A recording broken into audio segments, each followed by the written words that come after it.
ভাই তুই এদিকে তাকাচ্ছিস তখনই হচ্ছে না, দেখ আরেকবার দেখ। মুখটা দেখি, সুন্দর মেয়ের জন্য তো একটা ভালো থোবড়া দরকার হয়, থোবড়াটা তো নেই। মুখ লুকিয়ে লাভ নেই, কলঙ্কিত পুরুষ। ভাই কুয়াশাটা দেখে নাও একবার, কি লেভেলের কুয়াশা এখানে। সকাল সকাল এই যে আমার কেটিএম নিয়ে বেরিয়ে পড়েছি কলকাতা যাওয়ার জন্য, মানে ইকো পার্ক যাবো। তো চলো আজ একটু এই শীতের সকালে একটু ইকো পার্কটা ঘুরে আসি। ইকো পার্ক আগের বার গেছিলাম হস্তশিল্প মেলায়, এবার যাব বন্ধুদের সাথে, মানে কাউতালি হবে সেই লেভেলের, বুঝতেই পারছো। আর সাথে আমার কেটিএম তো আছেই, গরিবের কেটিএম। ফার্স্ট টাইমই এক্সপিরিয়েন্সটা খুব ভালো ছিল, কারণ ইকো পার্কে হস্তশিল্প মেলায় খুব সুন্দর ঘুরেছিলাম। এবার দেখি ওখানে কি করি। আর এখানে হচ্ছে পুষ্প মেলা হবে, মানে আমাদের বাড়ির পাশে এখানটা পুষ্প মেলা হবে। এটা বেসিক্যালি হচ্ছে স্টেশনের সামনের মাঠটা, মানে স্টেশনের পাশের মাঠটা, সেখানে এবার পুষ্প মেলা হচ্ছে। এখানেও আসবো, এখানটাও ঘুরে যাব। ঠান্ডার মধ্যে কোথাও বেরোনো একটা ঝক্কি ভাই, আর যাই বলো তাই বলো, এই ঠান্ডার মধ্যে বেরোনো উচিত না, একদম কম্বলের নিচে থাকা উচিত। সবাইকে বলছি, এই শীতকালে কোথাও না বেরিয়ে কম্বলের নিচে থাকো। বিধাননগর স্টেশনে নেমে বন্ধুদের সাথে মারলাম একটু ইয়ার্কি আড্ডা, ওদের সাথে একটু মজা করলাম। আর বাসের ঠেলা গুটো খেতে খেতে আর অন্যের বগলের গন্ধ শুকতে শুকতে চলে এলাম এখানে। করে মন তোকে যায় সারাক্ষণ, বেহায়া হয়েছে চরম, আজ আবার একাকার প্রেমের এই ফিভার।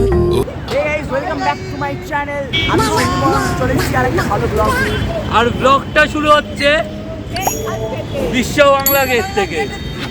আর বিশ্ব বাংলা গেটের থেকে ইকো পার্ক যাওয়া একটু কাছে, কারণ এখান থেকে ছোট রাস্তা, তাই এখান থেকে যাওয়া শুরু করব।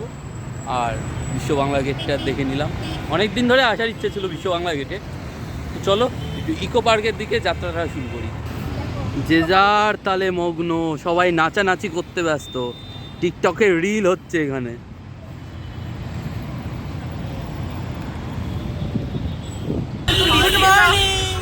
সোহেল তোর লিপস্টিক দেখো গেল এখানে কোথায় পিছনে লিপস্টিক সিধু না খারাপ, সিধু কোথা থেকে আসবে?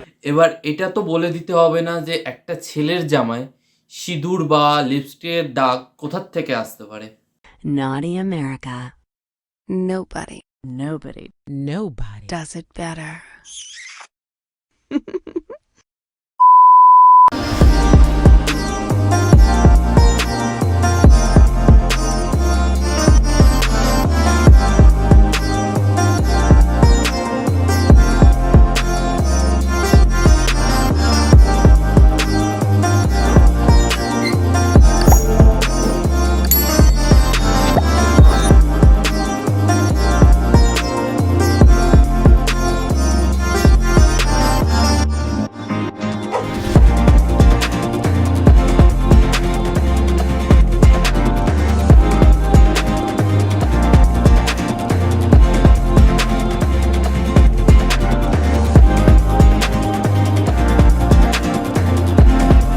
এরা নিজেরা না চড়ে বাচ্চাদের দোলনা চড়াচ্ছে, দেখেও ভাল লাগে।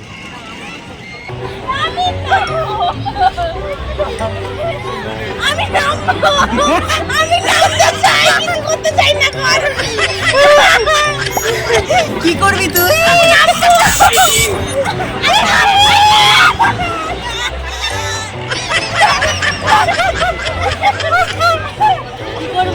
টঙে তুই টঙে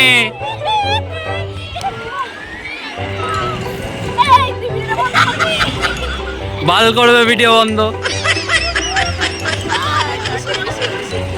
আর ইকো পার্কে ঘুরতে ঘুরতে প্রথমে একটু ফুল বাগানের ওখানটা চলে গেলাম, গোলাপ বাগান। গোলাপ দেওয়ার লোক থাকুক না না থাকুক,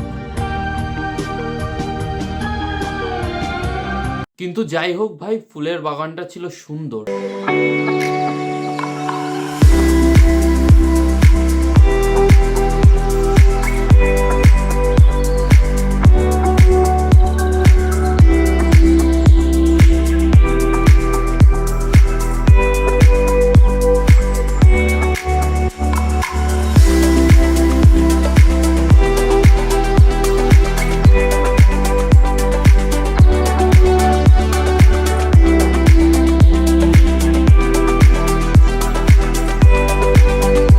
বহুদিন আগে প্রসেনজিতের একটা বই দেখেছিলাম, মিশর রহস্য। সেটা দেখে আমারও ইচ্ছা করেছিল মিশরে যাওয়ার, কিন্তু কি করি, সে ইচ্ছা তো ইচ্ছাই থাকে, সেটা আর পূরণ তো হয়নি। ইকো পার্কে গিয়ে ছোটোর ওপরে ইচ্ছেটা পূরণ করে নিলাম। এই যে ইচ্ছেগুলো জড়িয়ে ধরে আছো তুমি, বালির শহর অনেক অমিল, আকাশ পাথর মেঘে ফসল, সকলেই সে সফরে সামিল, সকলেই সে সফরে সামিল। এই যে উড়েছে ধুলো বুকের ভেতরে মরুভূমি, এই যে ইচ্ছেগুলো জড়িয়ে ধরে আছো তুমি, বালির শহর অনেক অমিল, আকাশ পাথর মেঘের ফাঁসিল, সকলেই সে সফরে সামিল। দিল্লির আগ্রায় না যেতে পারলাম না, তাই বলে ইকো পার্কের এই জায়গাটা মিস করব? এটা কি হয়?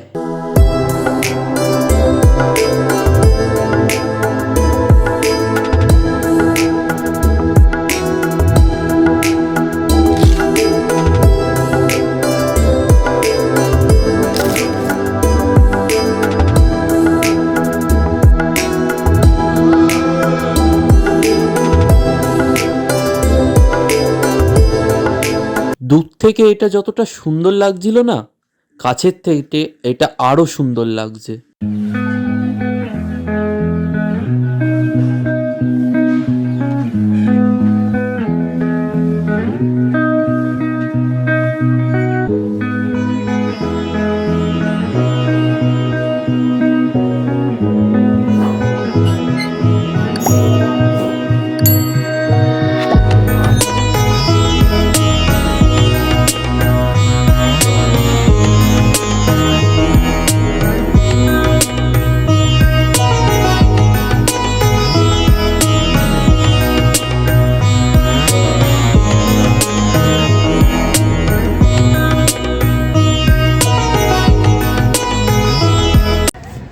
ভাই অরিজিনালটায় না যেতে পারলাম। এই নিকো পার্ক, এই ইকো পার্ক, বারবার নিকো পার্ক আমি বলছি। কাকে দেখেছিস ভাই বলতে একটু, কার জন্য ভুলে যাচ্ছিস? ভাই এখানে এত সুন্দর সুন্দর প্রোডাক্ট রয়েছে, চোখ চলেই যাচ্ছে। ভগবান তো দিয়েছে চোখ দেখার জন্য, যাচ্ছে। আর তাজমহলের সামনে আছি, দেখি তাজমহলের জন্য কোনো মমতাজ দিতে পাই নাকি, শুধু খুঁজতে দেরি আছে। চলো একটু খুঁজি। বাহ, হেবি সুন্দর দেখতে লাগছে। কি করতে এসেছিস এখানে? এমন করে বসে আছিস কেন? হাত পেতে বসে রয়েছি, যদি কোনো সুন্দর মেয়ে আর নাম্বার দিয়ে ভিক্ষা দেয়, তার নাম্বার দিয়ে ভিক্ষাটা দেয়। মুখটা দেখি, সুন্দর মেয়ের জন্য তো একটা ভালো থোবরা দরকার হয়, সেই থোবরাটা তো নেই। ভাই ওইদিকে দেখো, ওখানে ওই পিরামিড রয়েছে, এখানে এই তাজমহলটা রয়েছে। এই দুটো আপাতত ঘুরলাম। আর এটাকে কি বলে ভাই আমিও জানি না। স্ট্যাচু না, না এটা পিরামিড না ভাই, এটা পিরামিড বা তাজমহলের কিছু না, এটা অন্য কিছু ভাই। এটা যতদূর দেখেছি গ্রিকের ওই জায়গাটা আমি দেখেছি, কিন্তু এক্স্যাক্টলি নাম কি তা আমি জানি না। আর ওইটা তো ব্রাজিলের ভ্যাটিকান সিটি রয়েছে, এ দেখ ওইটা ব্রাজিলে রয়েছে ওই মালটা, এইটা জানি। এটা তো অজন্তা ইলোরা, এটা বুঝতেই পারছি, কিন্তু বাড়া এই বালটা কি আমি বাড়া বুঝে পাচ্ছি না।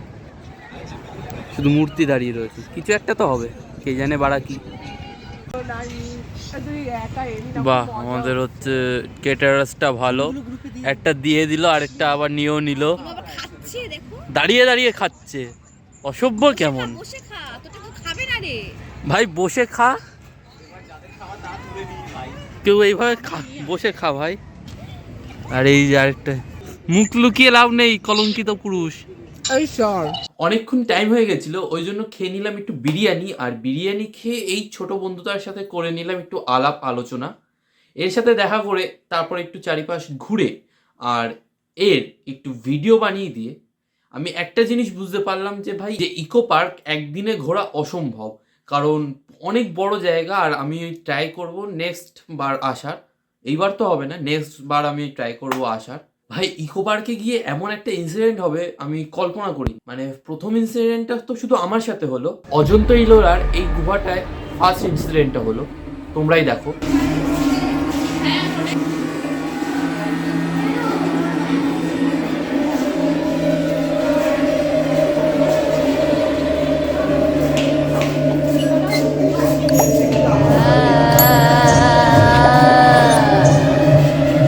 প্রথম ঘটনাটা শুধু আমার সাথেই হলো আর একটা কোণায় হয়েছে, তাও ওটা সবার সামনে হয়নি, কিন্তু দ্বিতীয় ইনসিডেন্টটা সবার সামনে অনেক খোলা জায়গায় হয়েছে। কিভাবে এত বড় জায়গায় এই কাজটা হলো আমি বুঝতে পারলাম না, তোমরাই দেখো কি হলো। পোস্টটা দে ওরও, ভালো করে পা জোড়া কর, এ পেছনে তাকা, ওই দেখ, আরে ওই দিকটা তাকা ভাই, তুই এদিকে তাকাচ্ছিস তখনই হচ্ছে না, দেখ আরেকবার দেখ। ভিডিওটা ছিল এই পর্যন্ত। ভিডিওটা ভালো লাগলে একটা লাইক কমেন্ট সাবস্ক্রাইব অবশ্যই করে দিও। দেখা হচ্ছে খুব তাড়াতাড়ি নতুন একটা ভিডিওতে। আর এখানে বেশি কিছু আমি করলাম না, জাস্ট একটু চারিপাশটা আরেকবার ঘুরলাম, ঘুরে বন্ধুদের সাথে বাড়ির পথে দিলাম হাঁটা। আর হয়তো আইডিয়া করতে পারি পরের জায়গাটা কলকাতায় হতে চলেছে, একটা ভালো জায়গা।